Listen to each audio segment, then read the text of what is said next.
3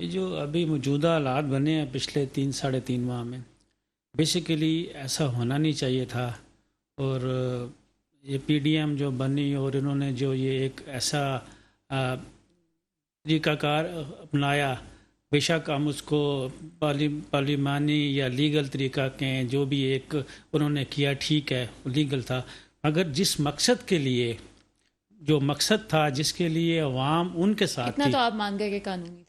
نہیں قانونی ہے، وہ بھی قانونی ہے، جو کل پرسوں ہوا وہ بھی قانونی ہے، ٹھیک ہے نا۔ ایک شخص ہے، اس کو زیادہ اگر ووٹ ملتے ہیں تو ڈیفینیٹلی وہ ہی بننا چاہیے، مگر وہاں پہ ایک اور مسئلہ بھی تھا نا، اس میں یہ ہے کہ ایک پارٹی جس کے پاس 80-84 سیٹیں ہیں وہ اس کا وزیر اعظم، اور جس کی 155 سیٹیں ہیں وہ وزیر اعظم نہیں ہے، تو یہ جمہوریت نہیں ہے۔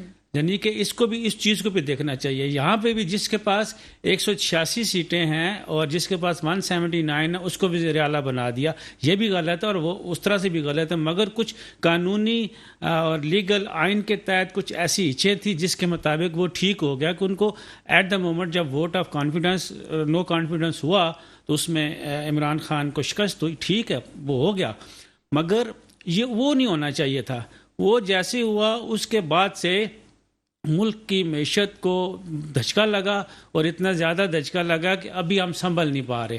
اور ابھی آپ دیکھیں کہ میں کل بھی کسی جگہ پہ صبح بلکہ کہہ رہا تھا کہ جہاں پہ 10 روپے کا لین دین ہوتا ہے نا کسی دو پارٹیوں کے بیچ میں، وہ بھی کہتے ہیں یار تھوڑا سا رک جا، ذرا کچھ ملک کے حالات صحیح ہونے دے۔ تو وٹ ٹو ٹاک اباؤٹ بڑے بڑے جو ہمارے منصوبے ہیں، لوگوں نے انویسٹمنٹ کرنی ہے، باہر سے پیسہ آ کے انویسٹ ہونا ہے، یہاں پہ جو منصوبے لوگوں نے لگانے ہیں، اپنے کوئی ایک فیکٹری آنر ہے جس کی 3 فیکٹریوں کا ہے، میں ایک اور فیکٹری لگانا چاہتا ہوں، اگر اس نے یہ جنوری میں سوچا ہے کہ میں مارچ میں یہ کروں گا یا اپریل میں کروں گا، وہ تھوڑی دیر کے لیے بیٹھ گیا کہ کم از کم معاملات سیدھے ہو جائیں گورنمنٹ کے۔ سر میرا سوال یہ ہے کہ معاملات کیسے سیدھے ہو رہے ہیں؟ معاملات سیدھے ہونے کا ایک ہی طریقہ ہے، اور وہ ایک ہی طریقہ ہے کہ جنرل الیکشن ہونے چاہیے۔ اگر جنرل الیکشن ہوتے ہیں، فیئر اینڈ فری الیکشن ہوتے ہیں، اس میں پاکستان مسلم لیگ نون جیتتی ہے، وہ آ کے بیٹھتے ہیں، ان کا کوئی بھی پرائم منسٹر بنتا ہے، ایون مریم صفدر امان بنتی ہے پرائم منسٹر، بن جائے، اور تمام عوام کو، نیچے لوگوں کو پتہ ہوگا کہ یہ حکومت آئی ہے اور یہ 5 سال رہے گی، اور معاملات ہمارے صحیح ہو جائیں گے۔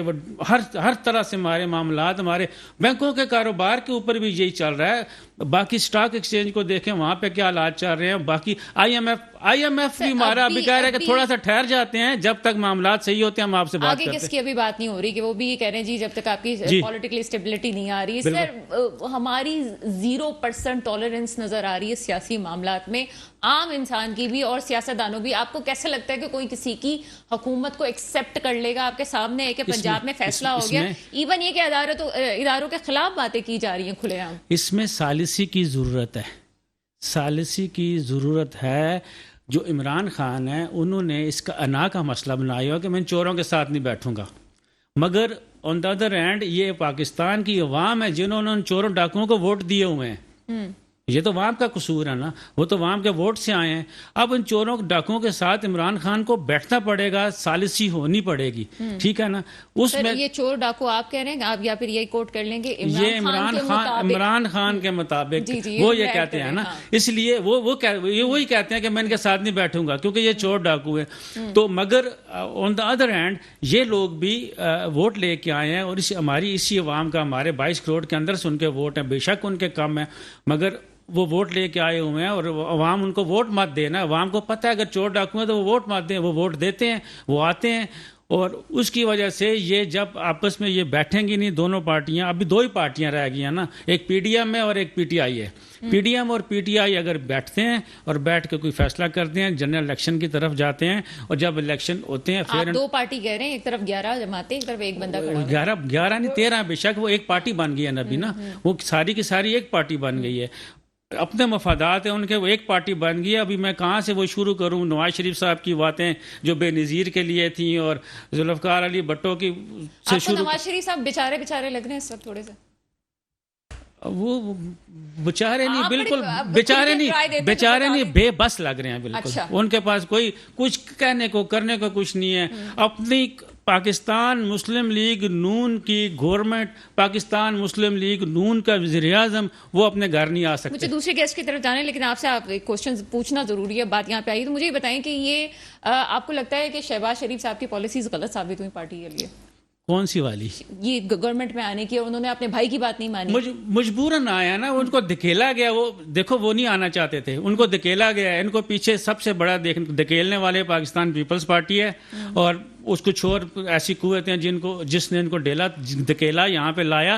اور جنہوں نے ان کو لایا ان کے پاس کوئی چوائس ہی نہیں تھی، کوئی دوسری چوائس نہیں تھی. کیوں کہ اس سے پہلے ہوتا رہا کہ مارشل لا لگ جاتی تھی یا کوئی کیئر ٹیکر گورنمنٹ آتی تھی، حکومتیں توڑ دی جاتی تھی. وہ نہیں ہوا. جو بھی اقدام ہوئے ہیں وہ سارے کے سارے جمہوری ہوئے ہیں، اور ابھی تک جو چل رہا ہے یہ جمہوری چل رہا ہے. تو اس لیے شہباز شریف کو لایا گیا. زرداری صاحب آ جاتے ہیں.